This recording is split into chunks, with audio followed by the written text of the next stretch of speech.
toutes et à tous et merci à vous d'être fidèles à votre émission de témoignage sur Lumière du Monde Télévision. Vous êtes à Gloire à Dieu. Cette émission est consacrée à notre Seigneur. Il est important, indispensable pour le chrétien d'être reconnaissant, de dire les bienfaits de l'Éternel. David le disait, mon âme bénit l'Éternel et n'oublie aucun de ses bienfaits. Et nous voulons également, à travers cette émission, ne pas oublier également les bienfaits de l'Éternel. C'est la raison pour laquelle nous allons chanter et célébrer son nom, mais surtout écouter un témoignage pour édifier davantage notre foi. Je ne suis pas seul, toujours entouré d'un public extraordinaire, magnifique qui m'accompagne, aussi de l'orchestre. Alléluia! Gloire à Dieu, gloire à Dieu. Oh, alléluia!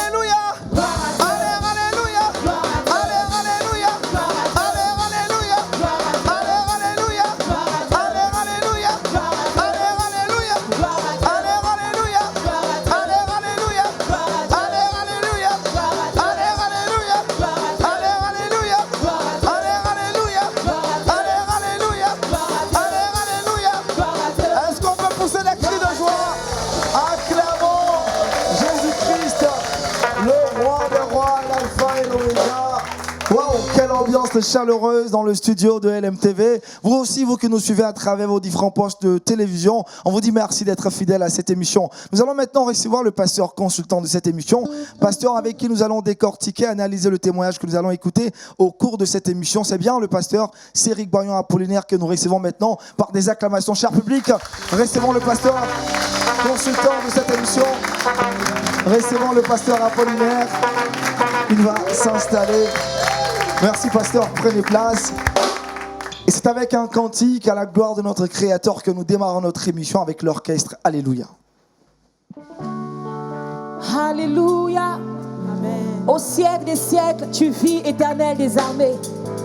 Toi seul es digne de louange, d'adoration, d'élévation. Yeah.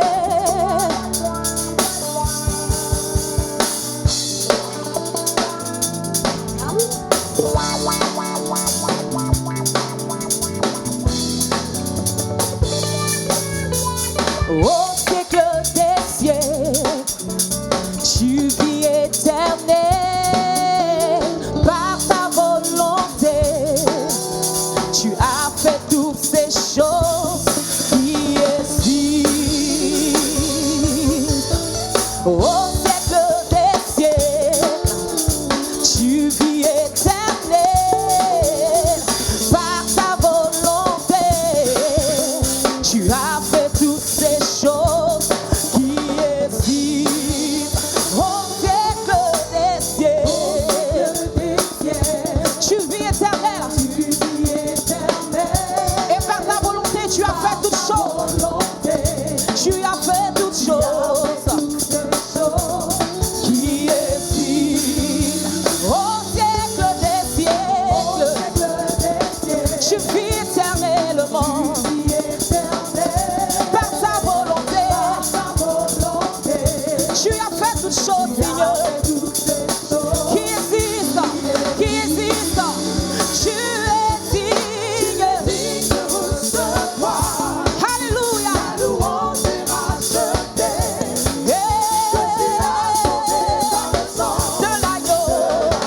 De l'agneau, tu es digne. La louange est rachetée, que tu as sauvé par le sang, par ce sang qui est versé à la croix du Golgotha.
recevoir toute acclamation, toute adoration. Waouh, il est merveilleux. Pasteur Shalom, Shalom. vous allez bien? Très bien. Toujours important et surtout indispensable, même très capital pour le chrétien, d'être reconnaissant. Avant de donner mon point de vue ou bien de répondre à votre préoccupation, je voudrais saluer le chaleureux public que nous avons aujourd'hui. Waouh, en tout cas, Shalom.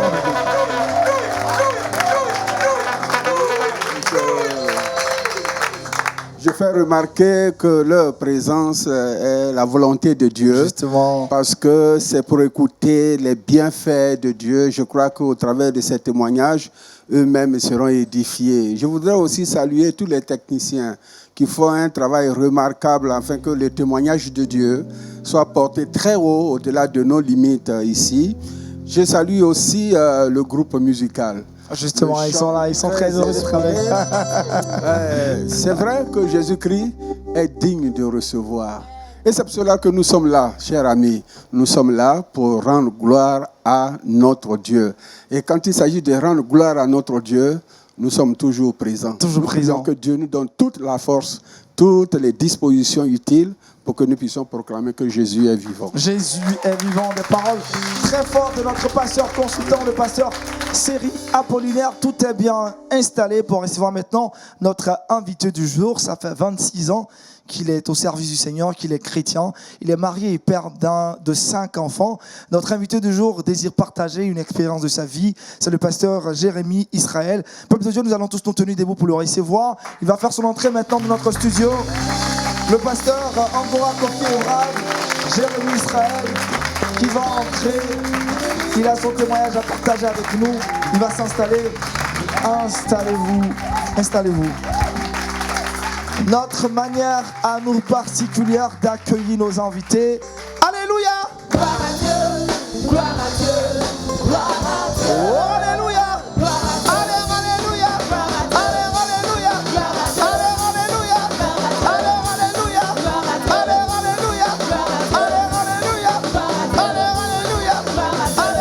Alléluia! Alléluia! Alléluia! Est-ce qu'on peut pousser des cris de joie à l'honneur de notre Seigneur et Sauveur Jésus-Christ? Merci public. Pasteur Jérémie Israël, shalom. Shalom, shalom. Comment vous allez? Très bien, par la grâce du Seigneur Jésus. On est très heureux de vous recevoir sur notre plateau, le plateau de l'émission Gloire à Dieu. Alors, pasteur, vous avez un témoignage à partager avec nous. Oui. Allez-y, pasteur. Ok. Je bénis l'Éternel, notre Dieu, et je lui rends toute la gloire pour l'occasion qu'il me donne. Voilà, je vis un peu comme notre dévancier, le roi David qui était derrière son troupeau, et qu'on l'appelle pour lui dire « Ah, on a besoin de toi à la maison. » Et quand il arrive, on dit non, c'est pour te consacrer. C'est un peu, ça bouscule. Mais c'est merveilleux parce que quand le Seigneur est conduit, voilà, il dispose toutes choses. Donc je bénis tout le monde, les techniciens, les musiciens, le public de LMTV. Vraiment que le Seigneur nous bénisse. Amen. Que sa grâce soit sur nous. Voilà, donc c'est pour rendre mon témoignage de conversion, c'est-à-dire que le témoignage de ma vie. Voilà, je suis né quelque part à Yamé, voilà, dans la sous-préfecture d'Aboisseau, au barrage où il y a eu les premiers barrages en Côte d'Ivoire. Et quelqu'un dans les années 60 et plus, quand une jeune fille de 13, 14 ans, 15 ans ou plus prend une grossesse, c'était vraiment difficile à accepter pour les parents, pour la communauté et tout. Donc ça a bousculé. Et la maman, vraiment étant touchée, a voulu faire passer cette grossesse, voilà, par différentes manières. Mais elle en a fait ce qu'elle pouvait. C'était votre mère? C'était ma mère. Elle avait contracté votre grossesse? Voilà. Donc, quand le programme du Seigneur est sur ta vie, il est difficile qu'on puisse t'évacuer comme on le veut. Voilà. Donc, la grâce de Dieu a été sur moi et je suis né. Voilà, je suis né, voilà, dans cette famille. Et mon grand-père, étant devenu calme, a laissé venir sa fille chez lui. Et à partir de ce moment, voilà, c'est avec lui que comme j'étais tout petit et j'étais très vaillant et intelligent, voilà, je posais beaucoup de questions et je le taquinais beaucoup. Donc il a vu qu'à moi, il y avait quelque chose de bon.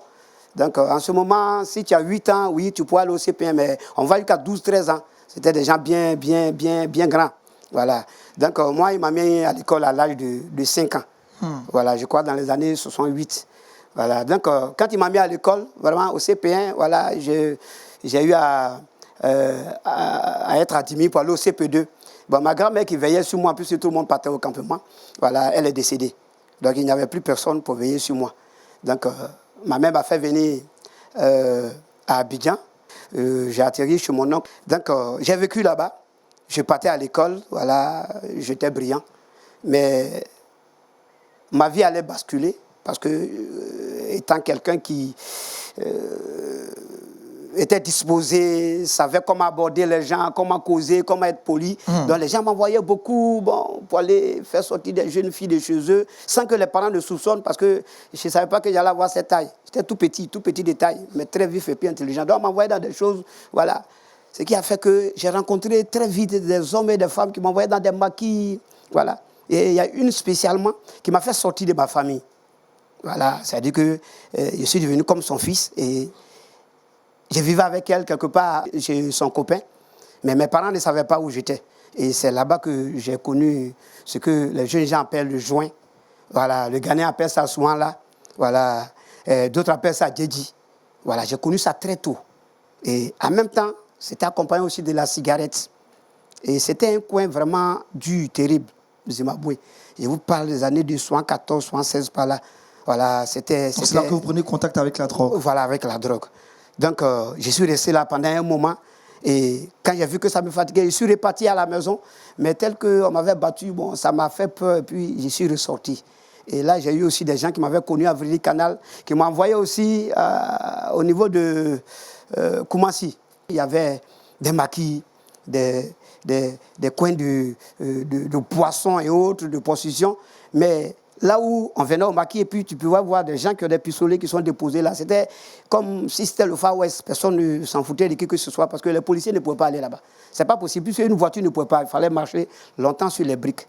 Et j'étais là-bas. Bon, étant vif, nous autres, on nous envoyait pour être comme des éclaireurs. Tourner devant les boutiques et autres. Et puis on faisait des rapports. Mais il y a quelque chose qui m'a frappé un jour, puisqu'on était sortis. Et, voilà une personne qu'on a croisée dans les rues. Voilà, ceux qui étaient les plus grands qui faisaient leur opération. Voilà, il y a un truc, ce sont des faits, on appelle ça dabagaou. C'est bien chose, tu peux frapper quelqu'un, tu n'es pas blessé. Donc quand ils ont pris, ils ont frappé le monsieur, il n'a pas dandiné, il est tombé tout d'un coup, bah. Donc dans mon esprit, j'ai reçu qu'il est mort. Et s'il est mort, c'est que moi-même, j'ai tué quelqu'un. Donc ça m'a choqué. Et j'ai quitté cet endroit. Quand je suis venu à Port-Boué, ma mère a dit, bon d'accord, okay. Comme ça fait la deuxième fois que tu passes le CM2 en 76, que tu n'as pas eu.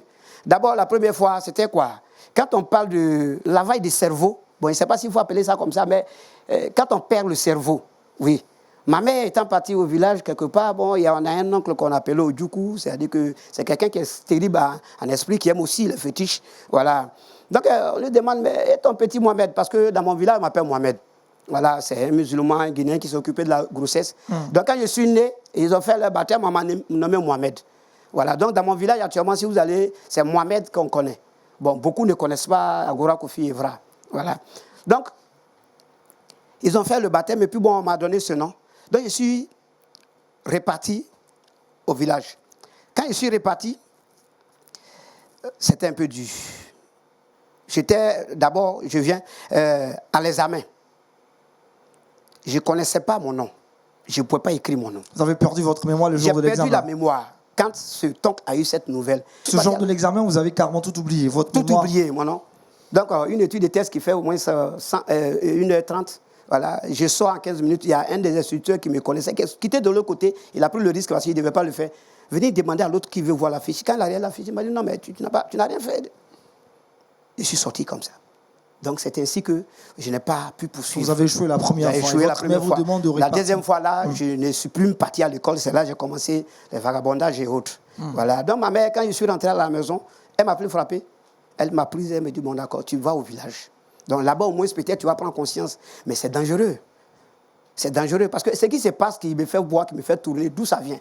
Donc, quand je suis arrivé là-bas, étant vivant, on était dans le reggae, dans un groupe de Rastaman et autres. Voilà. Donc, là-bas, en ce moment, c'était les Ghanéens qui étaient, bon, les manœuvres, qui travaillaient, voilà. Donc, j'ai vite appris la chantilly. Et comme je connaissais le joint, c'est un esprit. quand un homme qui fume le joint arrive quelque part, à la seconde, même quand il est assis là, c'est comme, bon, je peux le dire peut-être les sorciers, quand il se voit, déjà il sait que lui là il fume. Et partout où j'arrivais, peut-être qu'en sortant pour aller faire quelque chose, je racontais à quelqu'un, puis bon, ça s'enchaînait. Et j'étais tout petit, mais les dames ghanéennes qui faisaient leur prostitution, voilà, j'ai eu d'autres qui m'ont encadré, si je peux le dire, et puis elles m'ont mis dans ce système. Donc j'étais devenu un élément incontrôlable. Et je ne pouvais pas, voilà, au village, je ne pouvais pas aller au champ, puisque je ne connaissais pas la brousse.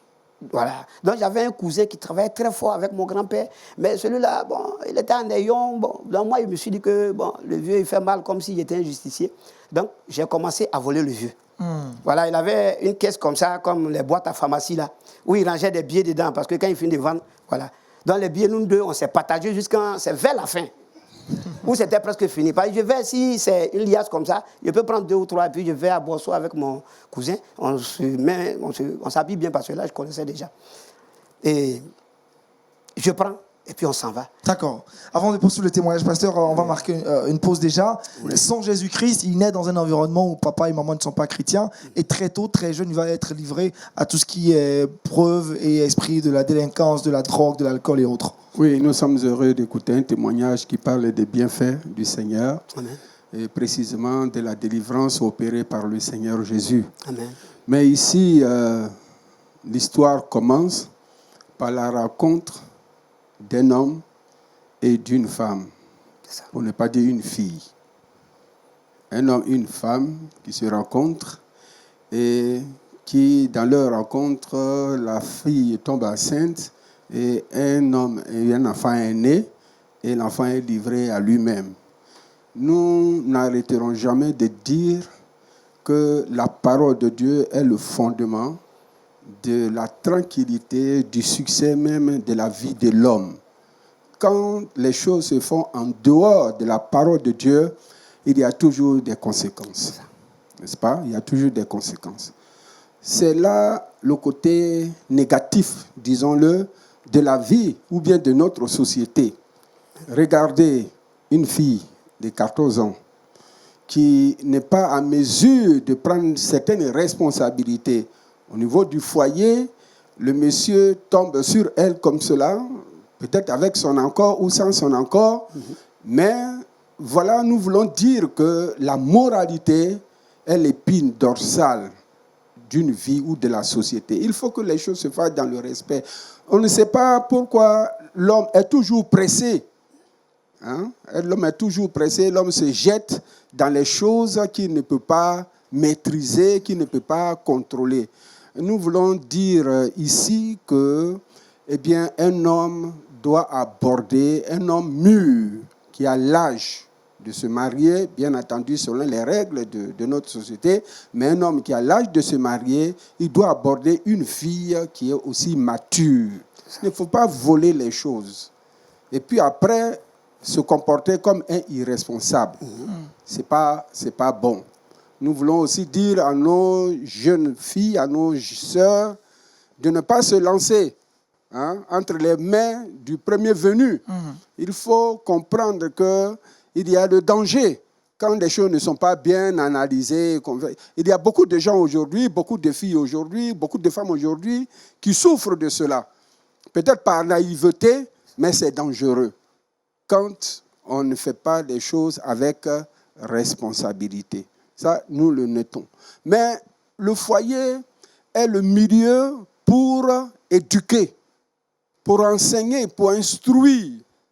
Et quand on n'a pas un tel milieu pour grandir, pour être dirigé, pour être conduit, c'est vrai, c'est certain qu'on va tomber entre les bras des voyous, des bandits. Mais justement, c'est pour cela que Dieu lui-même, il se déclare notre Père. Parce que lui, il peut nous donner les conseils, il peut nous donner des orientations. Et c'est la place d'une émission comme celle-ci pour dire que notre Père, c'est Dieu, qui a toutes les compétences, qui a toute la richesse, qui a tout le pouvoir pour nous conduire dans la vie, pour nous guider dans la vie, pour nous instruire, afin de réussir notre vie pour que nous soyons heureux. Mais ces éléments ont manqué à notre frère et il partait par-ci, par-là. il essayait, tant que mieux se fallait, eh bien, de faire des choses qui ne sont pas peut-être à son goût. Et il a eu des expériences amères, la drogue et toutes ces choses qui ne sont pas indiquées pour une bonne conduite. La vie, elle est belle. Dieu a créé la vie pour que nous soyons heureux. N'est-ce pas? Il a créé la vie il nous a donné la vie pour que nous soyons heureux. Donc, vivons cette vie dans les normes de Dieu. Amen. Dans les normes de Dieu, et nous serons heureux et nous serons tranquilles. Amen. Nous voulons ici interpeller fraternellement, je le dis comme ça, à tous ceux qui n'ont pas la maîtrise de leur vie et qui se comportent comme ça, qui sont à la maison, mais qui volent l'argent de leurs parents. Voilà un cas parmi nous ici. Ils volent l'argent de leurs parents. Ils volent tout à la maison. Ils volent tout à la maison. Chaussures, ils volent chaussures pour aller vendre, avoir de l'argent. Ils volent les habits, ils volent tout. Non, ça, ce n'est pas une vie. Non, si vous allez à l'école, soyez conscients. Soyez conscients, étudiez, préparez votre avenir. Ce n'est pas en volant les choses de la maison que vous pouvez vous faire un avenir. C'est un chemin dangereux. Chemin très dangereux. Un chemin très dangereux. Donc, nous voulons nous donner cette permission pour interpeller les jeunes qui sont quelquefois dans la maison. Le cas de notre frère, son papa n'était pas là, sa maman s'est débrouillée toute seule. Mais il y a aussi des enfants qui sont dans la maison où il y a le père, où il y a la mère, mais qui ne sont pas conscients de ces choses comme ça. En effet, la vie se bâtit avec les valeurs. Amen. La vie se bâtit avec les valeurs. Soyons-en conscients. Dieu est notre créateur et il a établi des principes. Si nous voulons mélanger les choses, nous-mêmes, nous serons mélangés. Mais béni soit Dieu. Amen. Parce qu'il sait que quelque part, il y a quelqu'un qui tire sur les ficelles. Merci, pasteur. C'est le diable. Et le diable, Jésus l'a vaincu. Jésus l'a vaincu. On aura la suite de ce témoignage. Dans quelques instants seulement, on aura la suite du témoignage du pasteur Jérémy Israël. On va s'écouter un autre cantique avec l'orchestre Alléluia. Et juste après, nous reviendrons pour la suite du témoignage du pasteur, je l'ai dit, Jérémy Israël. Tu tiens nos vies en tes mains, Seigneur. Tu tiens la vie d'un frère ce soir. Tu tiens la vie d'une sœur ce soir en tes mains. Tu as déclaré dans ta parole que toute chose concourt au bien de ceux qui t'aiment. Alléluia. Yeah.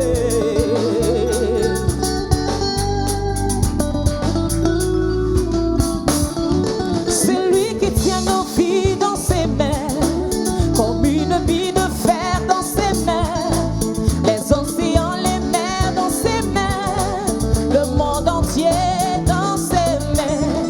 C'est lui qui tient nos vies dans ses mains, comme une bille de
sa grâce que nous sommes sauvés.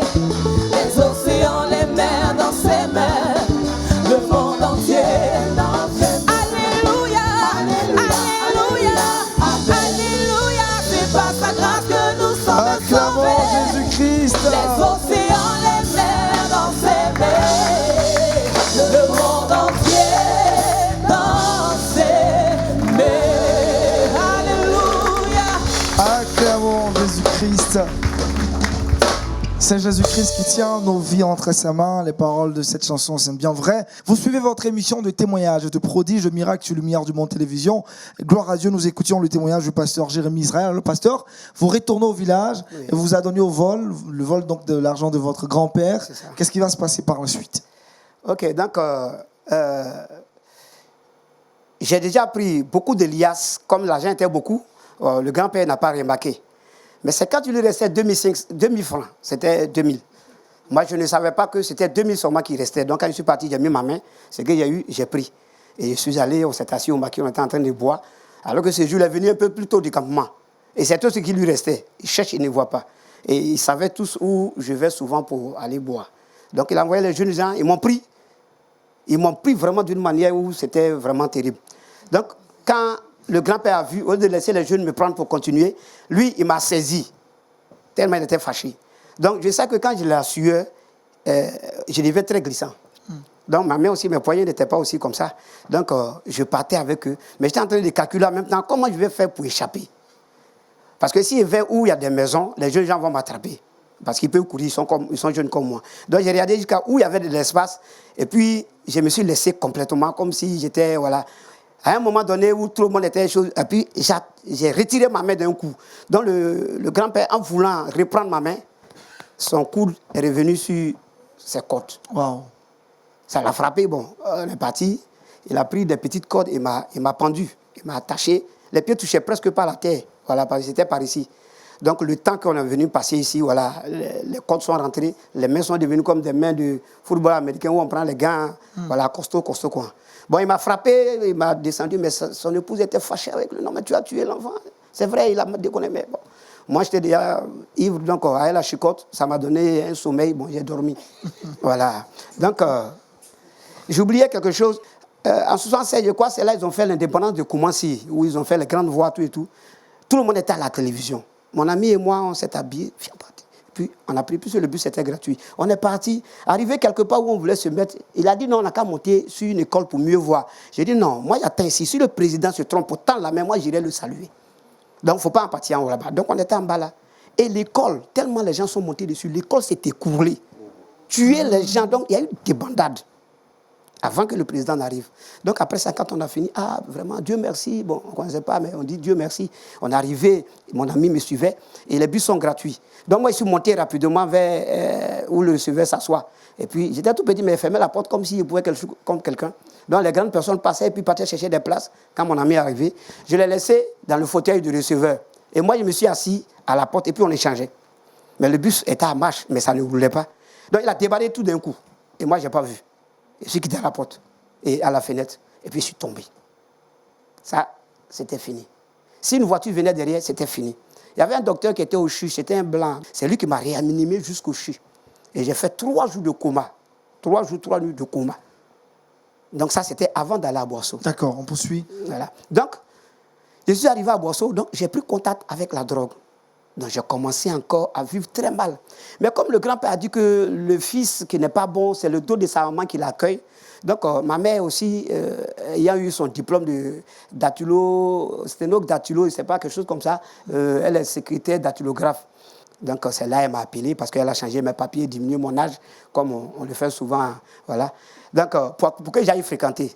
Mais j'ai commencé, mais quelqu'un qui boit déjà, qui est dans certaines choses, bon, ce n'est pas l'école qui m'intéressait. Donc on a vu que ça n'allait pas. Donc il y a une société de butimage qui était venue à... Donc elle m'a fait être inscrite là-bas et j'ai commencé à travailler.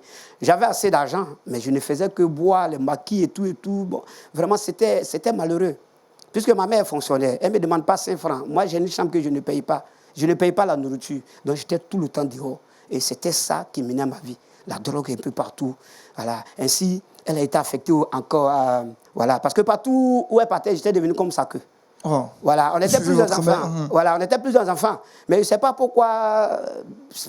C'est moi qui connais mieux le village, c'est moi qui connais mieux. Mais je suis maltraité par l'esprit de famille. Mes autres frères, ils ne sont pas comme ça. Celui qui est mon père spirituel, il est devenu fonctionnaire. Mes petites soeurs sont mariées, elles ont construit leur maison. Ça, tout le monde est tranquille. Et c'est vous qui Sauf étiez... moi, seul, voilà, qui était un peu... Alors que j'étais très intelligent, j'étais calé, mais on ne comprenait pas. Ma mère, elle a souffert. Elle se plaignait tout le temps, tout et tout. Je lui disais non, maman, tais-toi. Un jour, je serai riche et puis je vais t'arranger. Elle dit, dans cet état-là. Donc tout le temps, c'était comme ça. Oui, oui. Donc vous arrivez à Dabou, c'est ça? À Dabou, voilà. À Dabou. À Dabou aussi, c'était la même chose. Ma maman dit que non, il faut qu'on vende la boisson parce qu'après la compression, l'argent est fini. Je suis venu à Dabou, je ne travaillais pas. Donc j'étais obligé, je vais payer les 20 litres de Koutoukou, je viens pour vendre, mais je bois presque la moitié. Voilà, je bois presque la moitié. C'était vraiment malheureux. Quand je la suais comme ça sent l'alcool. Parce que le Koutoukou, c'est une boisson qui détruit fortement même. Voilà, c'est pas bon. Donc, est-ce que malgré tout ça, vous aviez la paix du cœur? Mais comment je peux avoir la paix du cœur? Donc j'étais obligé chaque fois de retourner, puisque je sais que quand je vais voir ma maman va parler, les gens vont me voir, bon, toi tu es le plus grand, tu es... Donc c'est-à-dire que, arrivé à un certain moment, j'entendais cette voix qui me disait, toi, il ne faut pas parler, tu vois comment il se fout de toi, il faut boire, et quand tu vas mourir un matin, tu ne te lèves pas, et puis c'est fini. Vous avez entendu cette voix-là? J'entends ces voix-là, donc ça veut dire que c'est comme si maman va regretter. Vous voyez ça? Et c'est le diable qui m'inculquait ce genre de pensée. Et moi, j'étais en train de boire pour me tuer. Donc il y a eu des choses vraiment qui m'ont dérangé. Je n'étais pas en paix. Donc on arrivait à Bengourou, c'était la même chose. Là maintenant j'étais descendu dans le cadre de Tchapalo, de quoi que ce soit. Je mélangeais tout pour être vraiment ivre. Ça veut dire qu'il faut que chaque fois, comme je le disais, c'était un slogan diabolique qui disait que je ne voudrais pas que l'alcool sente dans ma bouche si je ne suis pas saoulé. Donc chaque fois que tu vas sentir un peu d'alcool, c'est fini. Donc voilà, quand je prends le chemin, je ne peux plus regarder en arrière parce que si tu m'appelles que je tourne, je reste là. Et c'était malheureux. Comme on le dit, la boisson m'avait dessiné. J'avais les lèvres qui débordaient, les lèvres noires. D'après mon épouse, elle dit, je ne savais pas que tu étais aussi clair. Alors que nous sommes très, très clairs dans la famille. Mais j'étais devenu noir parce que celui qui fume la cigarette noircie, ça gâte le sang. Voilà. Et le Koutoukou, lui, c'est un violent dévastateur. Voilà. Donc, de boisson, d'alcool en alcool. Boisson d'alcool en alcool.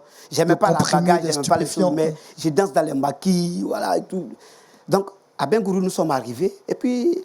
j'étais avec mon petit frère qui avait passé son bac 2 fois, je crois. C'était la 3e fois, voilà. Donc, il faisait RLE, comme on le dit là, il recensait. Et un soir, je suis rentré, ivre, drogué. Et puis, il m'a regardé comme ça, il m'a dit, mais grand frère, est-ce que tu sais que ce n'est pas de ta faute ce qui se passe? Mais c'est ça. Si tu as 200 kilos sur ta tête et que tu ne sais pas que ça pèse, tu n'auras pas l'envie de décharger. Je l'ai regardé, je suis rentré à moi-même. J'ai dit, mais oui, petit frère, c'est vrai que je souffre. Il me dit, mais est-ce que tu veux être déchargé? Est-ce que tu veux être libre? J'ai dit, mais bien sûr. Il dit, d'accord. Moi, je connais quelqu'un qui peut le faire. Il a dit, mais c'est qui? Il me dit, c'est Jésus-Christ. Il a dit, mais petit frère, tu es sûr que c'est la première fois que vous avez entendu parler de Jésus? Non, ce n'est pas la première fois, mais les autres fois, bon, c'était pas aussi, si je peux dire, réel. Ça veut dire que c'était mon moment, c'était mon temps. C'est-à-dire que cette fois-ci, le voile qui m'empêchait d'écouter normalement ou bien de comprendre qui est Jésus, et voilà, c'était... Mais là, vous étiez éméché quand même. Comment? Vous n'étiez pas dans votre état normal. J'étais pas, oui, mais je n'étais pas aussi saoulé que ça. J'étais quand même un peu ivre, mais saoulé, pas complètement, voilà. D'accord. Voilà. Mais j'étais quand même à un niveau où je dépassais le petit pont pour aller complètement à l'ivresse. Et puis j'avais fumé, voilà, la drogue. Et c'est là qu'on vous parle de Jésus. Voilà. Donc ce jour, il a dit oui, c'est pas de ma faute. Donc il a dit bon d'accord, si tu veux, Jésus peut te rendre heureux, il peut te donner, il peut te faire vivre comme lui-même le désire, tel qu'il t'a créé. Il dit tu es sûr, il dit oui. Il dit tu es sûr, il dit oui. Je lui ai demandé la 3e fois, Paul, tu es sûr, il dit oui. Après moi, il y a 2 grandes filles. Après les 2 grandes filles, c'est lui qui vient. C'est lui qui est mon père spirituel.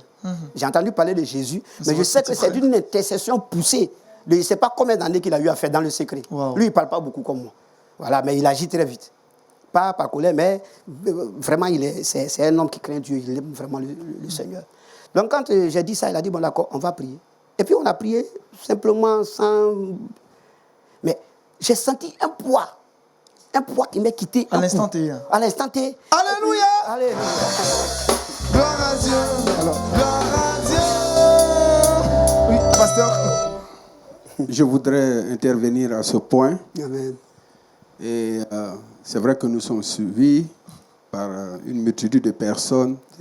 La question que je me pose maintenant est que est-ce que quelqu'un se retrouve dans le témoignage de notre ami, de notre frère, de l'homme de Dieu C'est vrai qu'en racontant son histoire, il utilise des expressions quelquefois qui nous font rire, mais en réalité, c'est quelqu'un qui a souffert et qui a fait souffrir tous ceux qui l'aimaient. C'est ça.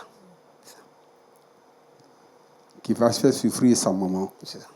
Et nous savons que pendant que cette émission est en train de se dérouler, il y a des gens comme ça, qui eux-mêmes souffrent, et tous ceux qui sont autour d'eux sont sans force et souffrent avec eux.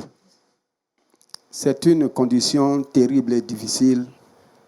Qui peut venir à leur secours? C'est ça. Et c'est l'une des raisons de cette émission.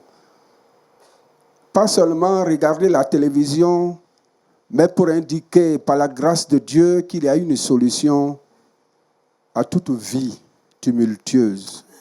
Toute vie sans frein, il y a une solution. Jésus-Christ est la solution. Car Dieu a tant aimé le monde qu'il a donné son Fils unique, afin que quiconque croit en lui ne périsse point, mais qu'il ait la vie éternelle. Jésus, le Christ, dit encore, si le Fils de l'homme vous affranchit, vous serez réellement libre. Amen.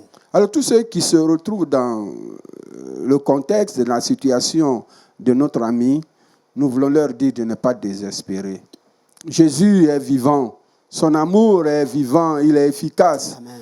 Et si là où tu te trouves en suivant cette émission, dispose ton cœur et crois qu'il y a un Dieu tout-puissant qui depuis son trône voit tous les fils, toutes les filles des hommes et qui veut tendre la main de secours pour les sauver. Je pense qu'aujourd'hui, c'est le temps T pour tous ceux qui ont eu cette expérience amère, qui sont tombés par-ci, par-là, qui ont volé l'argent, qui ont essayé de calmer leur conscience un tant soit peu. Aujourd'hui, Jésus vous tend la main, il veut vous sauver et il faut l'accepter. Il faut l'accepter. Merci, pasteur. Des paroles qui emmènent des personnes à retrouver le Seigneur. Alors, depuis ce jour, vous avez accepté le Seigneur? Oui, j'ai accepté le Seigneur. Étant à Dabou, il faut que j'ouvre une parenthèse. Très rapidement. Voilà, très rapidement. Ma mère étant fatiguée, comme bon Annie, elle m'a appelé un jour dans sa maison. Elle dit, viens, Eva, mets-toi à genoux. Je me suis mis à genoux. Elle a pris des œufs devant ses fétiches. Et puis elle dit, à partir d'aujourd'hui, j'ai cassé ta tête. Si tu bois encore, tu fumes encore, tu vas mourir. Et elle a cassé 2 œufs ou bien ce n'est pas 3 œufs. Mais moi, j'ai fait le village. Je sais que ça, c'est dangereux. Donc, qu'est-ce que je faisais? Je ne buvais plus. Mais le diable, c'est dangereux. Il va me faire contourner ce qu'elle vient de faire. Maintenant, je paye la drogue. Au lieu de rapper et puis moi-même fumer, c'est quand ça m'a touché que j'ai fumé. Donc, je payais pour ceux qui n'en avaient pas. Et puis, je leur donne, ils rappent. Et puis maintenant, eux-mêmes, ils allument. Ils tirent. Maintenant, eux, ils mettent le feu dans les bouches. Et puis moi, je suis là maintenant, quand ils font sortir la fumée, et puis moi, et puis j'aspire. Vous voyez, une idée diabolique qu'il m'a donnée. C'était avant d'accepter le Seigneur. Hein. Non, c'est avant, oui, c'était avant. Quand c'est juste une parenthèse. Voilà, mais le Seigneur vient de me l'appeler. Donc, vous voyez comment j'ai contourné. Mais c'était pour me tuer. Là, je voyais. Voilà. Donc, quand j'ai accepté le Seigneur, voilà, nous sommes allés à l'église. Je crois le lendemain, c'était un mardi. Donc, il y avait évangélisation et prière pour les malades le mardi soir. Voilà. C'était dans une église évangélique. Donc, nous sommes partis le mardi. Et le mardi, véritablement, c'est que le Seigneur a fait avec moi. Mais, mon frère, lui, n'était pas étonné. Mais ceux qui étaient... Mais lui, là, c'est pas aujourd'hui. C'est comme... les moments qui ont suivi, voilà... Je partais, je disais à ma mère que non, on a des moments comme ça. Bon, elle me voyait, puis elle pensait que c'était toujours comme d'habitude. Elle était dans une grande église, quelque part, où voilà, il y avait les statuettes et tout et tout. Donc, pour quitter, c'était difficile. Donc, un jour, on a pris un moment, je ne sais pas si c'est la fête des mères ou bien quelque chose comme ça, de 4 h du matin, sans fermer la bouche, ni prendre de répit jusqu'à 17 h. Quand je suis sorti, quand elle m'a regardé comme ça, pourtant elle avait bu, elle était en train de boire. Votre mère buvait aussi. Oui, elle buvait. Quand elle m'a vu comme ça, elle m'a dit, non, mon fils, tu as trouvé Dieu. C'est pas, le visage devait rire. Alléluia!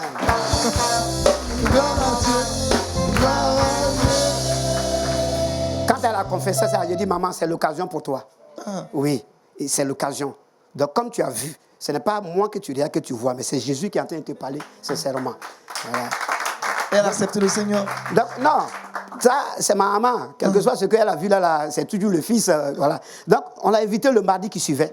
Et elle est venue. Elle s'est donnée réellement. Et le mardi, quand on est arrivé, je lui ai dit, bon, d'accord, ok. Tout ce que tu as sur la table là, si c'est Jésus ou bien c'est qui que ce soit qui est là, hein, avec ton drap blanc, tout et tout, les fiches que tu prends pour prier, tout et tout, on va ramasser. C'était les toilettes avec, voilà. On va aller le jeter là-bas. Jésus n'aime pas la saleté. Marie aussi, elle n'aime pas la saleté. Donc, on va les jeter. Si c'est eux là, ils vont revenir sur ta table. Elle dit oui, c'est vrai. Donc, on a ramassé et puis on a emballé et puis on a jeté dedans. 2 jours, 3 jours, maman ne voit pas. Donc, le vendredi, il y avait prière pour le baptême du Saint-Esprit. Donc, elle est partie. Elle a reçu le Saint-Esprit avant moi. Dans la même semaine du mardi, le vendredi.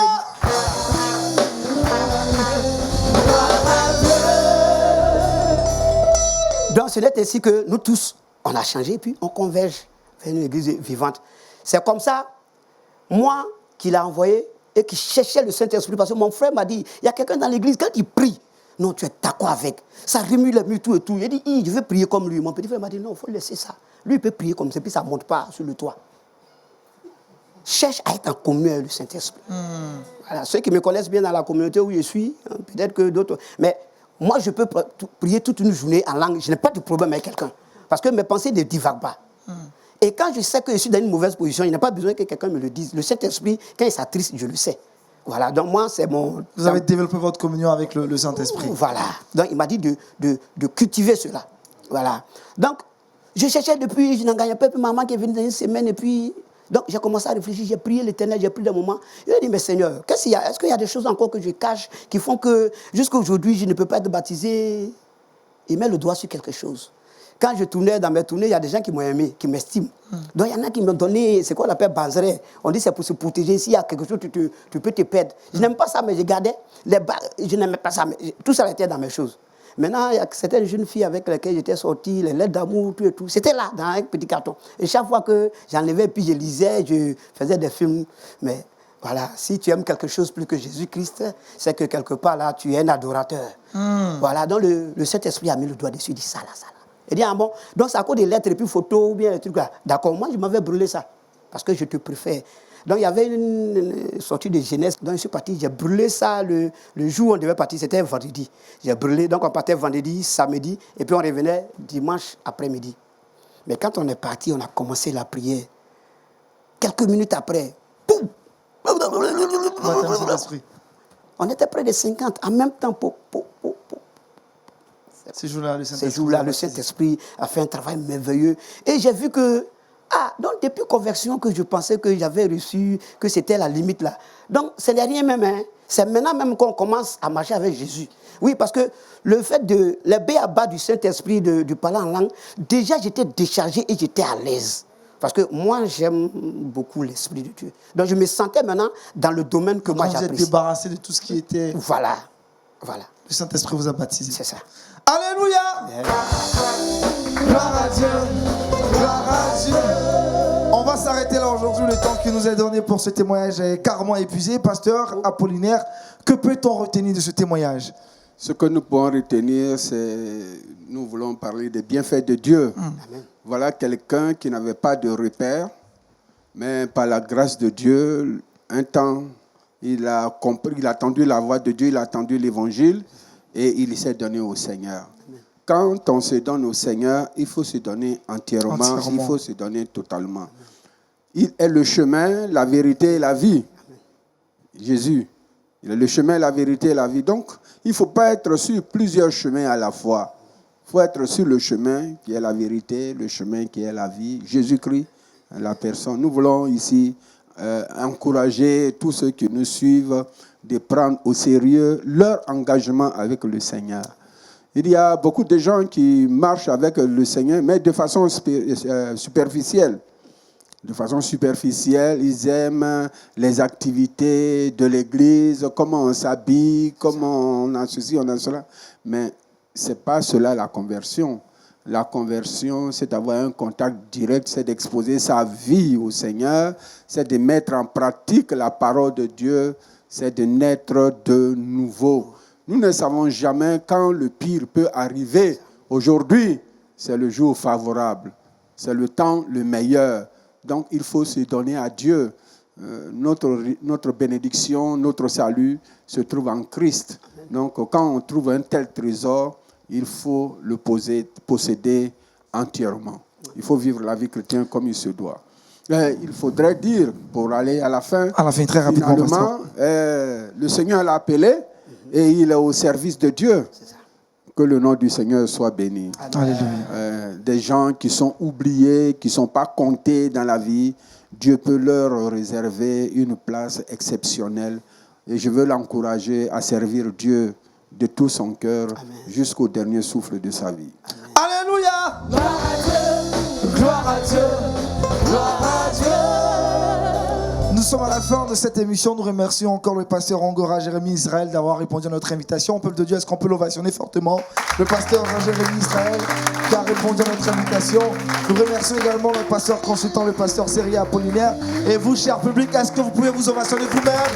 Extraordinaire et merveilleux public pour cette émission. On a pris du plaisir à être avec vous. Merci à toute l'équipe de réalisation et à toutes ces personnes qui nous ont suivis à travers les différents postes de télévision. Alléluia! Gloire à Dieu, gloire à Dieu, gloire à Dieu. Oh, alléluia! Gloire à Dieu. Alléluia! Gloire à Dieu. Alléluia! Gloire à Dieu. Alléluia! Gloire à Dieu. Alléluia! Gloire à Dieu. Alléluia! Gloire à Dieu. Alléluia! Gloire à Dieu. Alléluia! Gloire à Dieu. Alléluia! Gloire à Dieu. Alléluia! Est-ce qu'on peut pousser des cris de joie à l'honneur de notre Créateur, du Seigneur que nous servons? Nous terminons cette émission. Rendez-vous est pris dans une semaine pour un autre épisode de cette émission. Gloire à Dieu, un autre témoignage. Et c'est avec l'orchestre Alléluia que nous terminons avec un excellent cantique.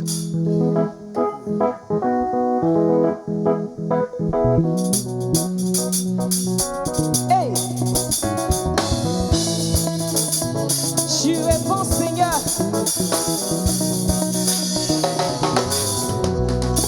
Tu es bon. Jéhovah, tu es beau. Elohim, tu es bon. Jéhovah, tu es beau.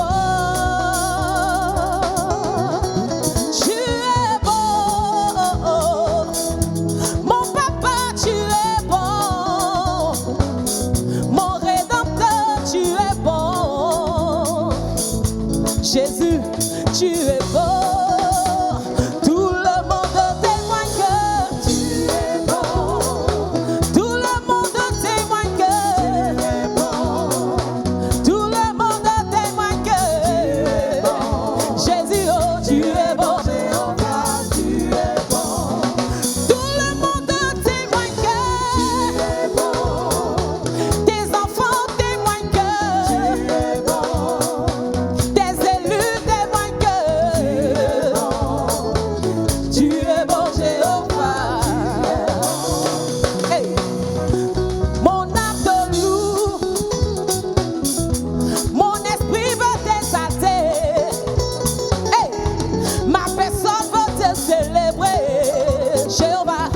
Jéhovah, tu es beau. Je t'ai égaré, Seigneur. Moi, je t'ai perdu. Oh. Je n'avais